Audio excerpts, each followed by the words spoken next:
اسمي Zafer Younis. My name is Zafer Younis. I'm from the Online Project. The Online Project is a social media agency. We were established in Jordan 3 years ago. And today we're in Dubai and Riyadh, and we have an office in Amman.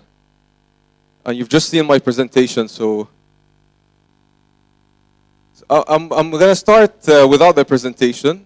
The first thing that we've asked around 100 participants from around the Middle East just a week ago, why do they use social networks? Since we come from an agency and we try to convince brands to spend more on their social networking presence, so we asked this question.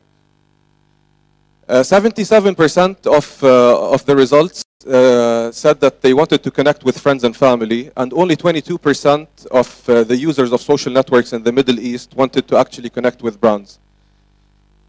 So brands should basically act like friends if they want to be successful on social networks. This is the main idea behind the work we do for our clients. And this brings us to, this is the main slide, which is about the different types of friends that we have. This is from a book called Reconsidering Friendships. It's a book that was written in the 80s. It had nothing to do with social networks. It's about human behavior. And basically, over here, you have a list of utilities that you ask your friends to do, and the different types of friends that you have. You have simple friendships on the right and complex friendships on the left. The first type of friendship I'm going to give you an example about is the associate. An associate is someone you basically do one activity with. So let's say you go with a friend of yours, you go with him to the gym, and this is the only thing you do with this friend. This friend is considered an associate. If this guy calls you on a weekend and asks you to go out for some fun, you would feel a bit weirded out. This is a very simple type of friendship here, which is called the associate. The next one is a fun friend. Another simple type of friendship. A fun friend is someone you go out with and you have fun with, but you don't do anything else with. So you would go out, you would drink with them, but you wouldn't tell them a secret or you wouldn't ask them for something serious. Then you have a favor friend, maslaha, or wasta guy. Basically, a favor friend is a type of friend that you only ask a favor from. You never do anything else with them. So again, if they call you to go out, you would try to come up with an excuse.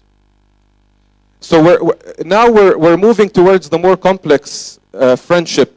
And the helpmate is someone who you can enjoy an activity with, and at the same time you have you can ask for a favor. And this type of friend is called the helpmate. So you enjoy their time, and at the same time you can have a common activity with them. Then there is the comforter. A comforter is a friend that you can have fun with, someone you can share a secret with, and someone that you can socialize with at the same time. So, and they can provide you with emotional support. And the most complex type of friendship is the soulmate, or the best friend. A best friend is someone you do all of those things with. So you can share a common activity, you share information and take advice, you socialize, you get practical support. And what we've noticed, or what the book says, is that simple friendships have less influence in our lives, and complex friendships have more influence. So as companies and as brands, if we want to connect and form friendships using social networks, we're better off forming complex friendships. Because if we just form simple friendships with our customers, we won't be as influential as we want to be. I'm going to give you an example. The first example I'm going to give you, this guy is called Sliman. He is my personal trainer. So I go to Sliman and he trains me at the gym. It's a very simple relationship. It should be a simple friendship because he's an associate. I should just see him at the gym, and then I would never hear back from him till the next session.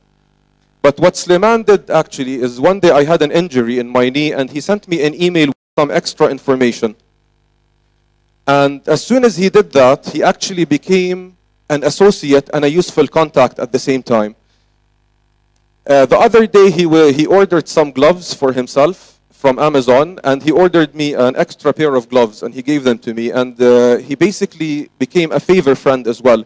So as you can see, Sulaiman is doing all of this, and he's actually getting our friendship to be a bit more complex. He's moving into the complex relationship field. A couple of weeks ago, Sulaiman noticed that I was angry, and he noticed that I was a bit down, so he gave me the punching bag, and he told me to punch the bag for 10 minutes. And you can see that he is providing me with some emotional support as well. And as he does this, he's moving more towards a complex relationship. So he has more influence in my life.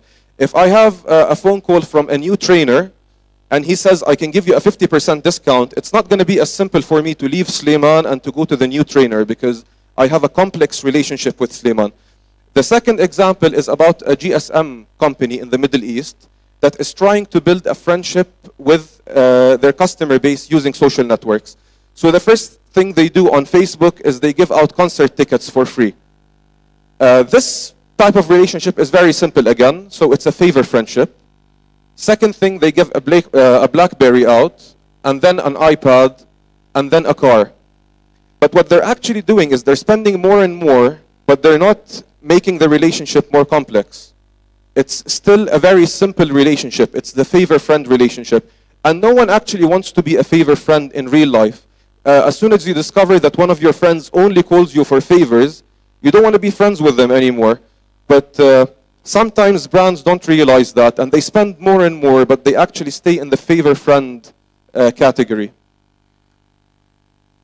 So how could brands become form more complex friendships? The key is giving out, building sort of different value propositions with the audience you connect with on social networks. So if you want to be a useful contact as a brand, you can give out some information about the weather or stock prices.